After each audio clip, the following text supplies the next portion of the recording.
Hi everybody, it's me. I don't know why. It's kind of whatever. Okay, hi. It's day 2-ish after my surgery. I'm feeling okay. A little wonky after my because I don't like pain medication at all. It does not agree with me. But I had some really good questions on my last video. So I was going to try to answer those. So this might be a little bit of a longer video, and I'm also trying to upload these to YouTube so that they're there forever. My mouth is still a little bit dry, like I got, and that they said it was partially from the mouth breathing tube and everything else, and I still have like a sore underneath here, so that's going to be fun. I got to take a shower today, but that's, my mom had to remind me that it's no soap on the girlies. But that, you could wash everywhere else. I didn't wash my hair today only because of pulling my head back and whatnot. So that's just for day 3 or day 2 after surgery. Okay, so questions. This is how my journey started out. I started having a lot of back problems. I started developing at a very early age, and I was having back problems. I was literally sleeping on my floor. When my mom and dad got married,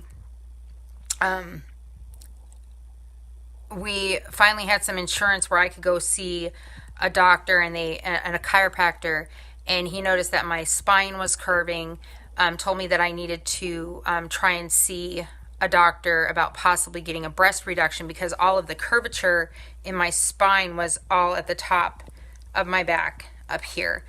I was 15 when that happened. And then when I saw the plastic surgeon, we had seen a couple, and then we saw a really good one who told me that he wanted me to wait until I was 18. You have to remember, I'm 45 now. So this was 30 years ago. And so I had to wait. And then when I was 18, that doctor was no longer around, and the doctors that we were seeing after that said, oh no, we don't want to do it now because she hasn't had kids yet. Okay, so this has been a long time coming, and then life happened and blah blah blah. And in the meantime, I was still having back problems, migraines. Who knew what was going on with my back? Still had problems sleeping. And then when I met Josh and we got married and we had insurance, I finally was like, okay, I really have to get this looked into. And I found Dr. Thompson. Now, at the time I still had all of my documentation and from before because my parents are awesome.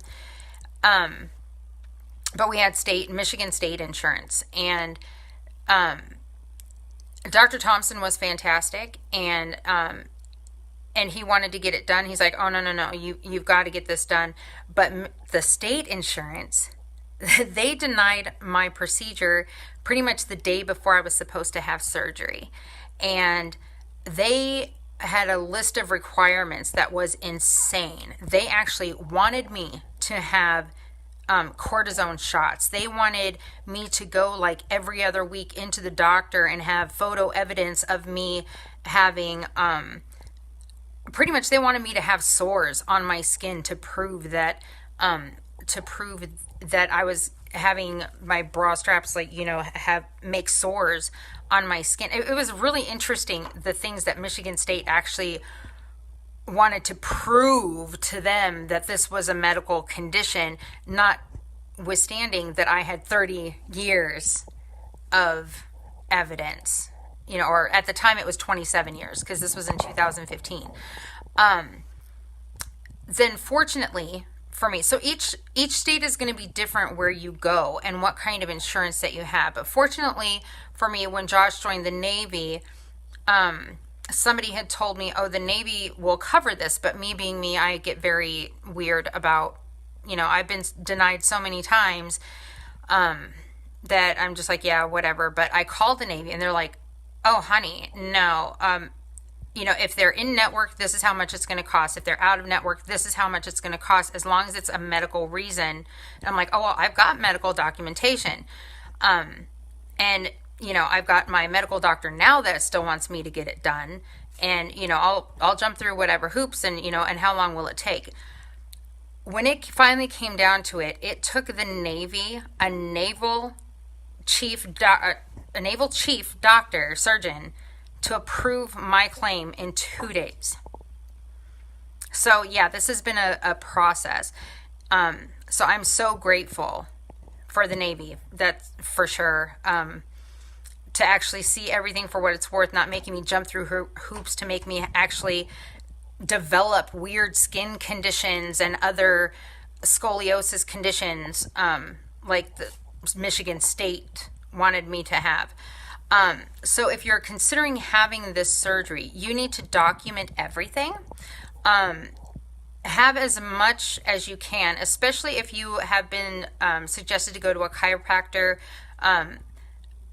Not that it's always necessary. Sometimes it's just your general practitioner that needs, that you need that. But you also should try to get as much as you can. And this is only because I've been doing this for 30 years. I've been waiting for 30 years. So I'm saying you get as much as you need to.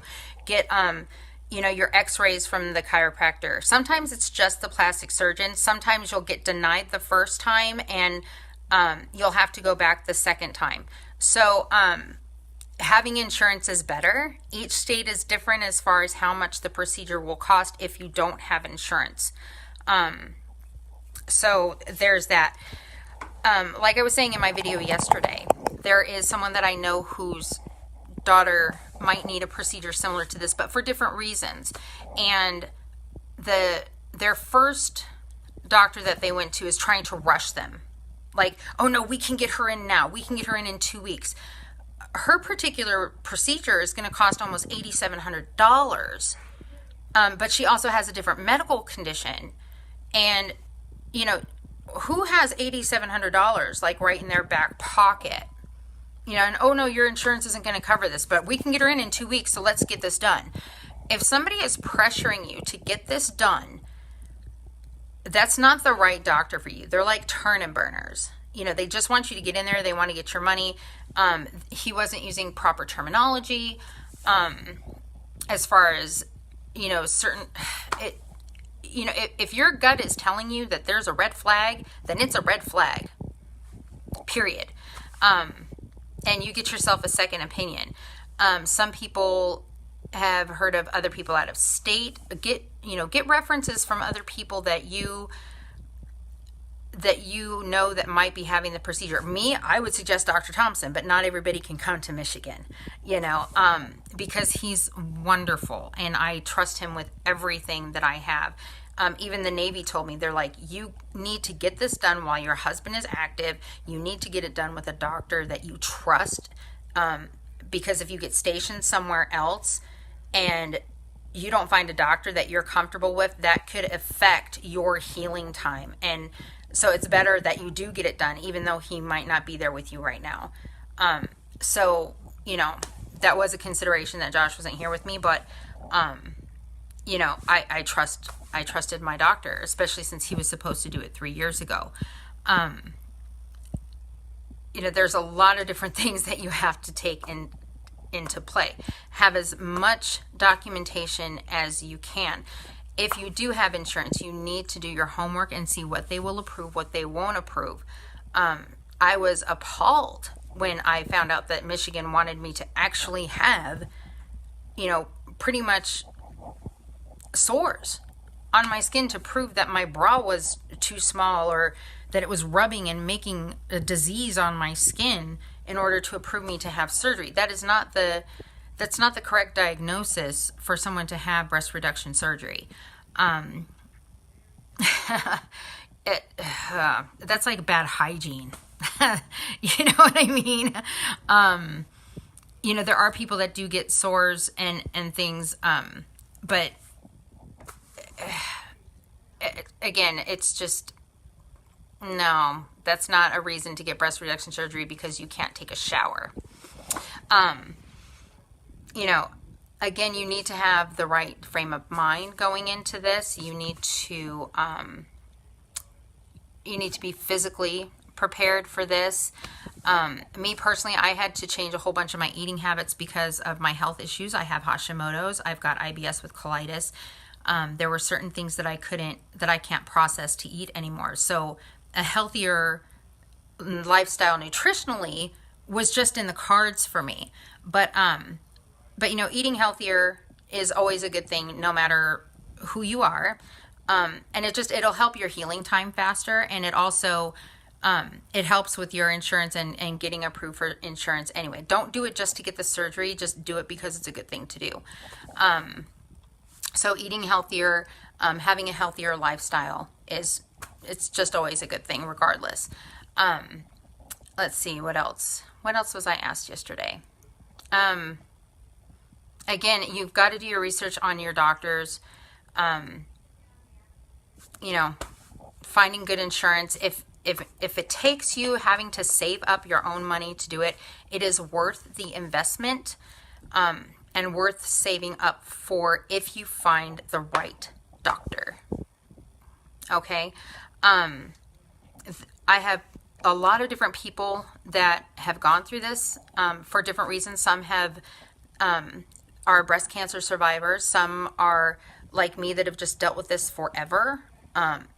And some have other different medical conditions and are considering doing this as well. But we are our little group of our own. And so if you have any other questions, we have a lot of different resources now. And thank you for trusting me to give you the information that I have. You've actually empowered me to do this. So I really appreciate it, guys. And if you have any other questions, again, put them in the comments. And I will try to do another video as they come. Okay? All right. Thanks, guys. Love you. Bye.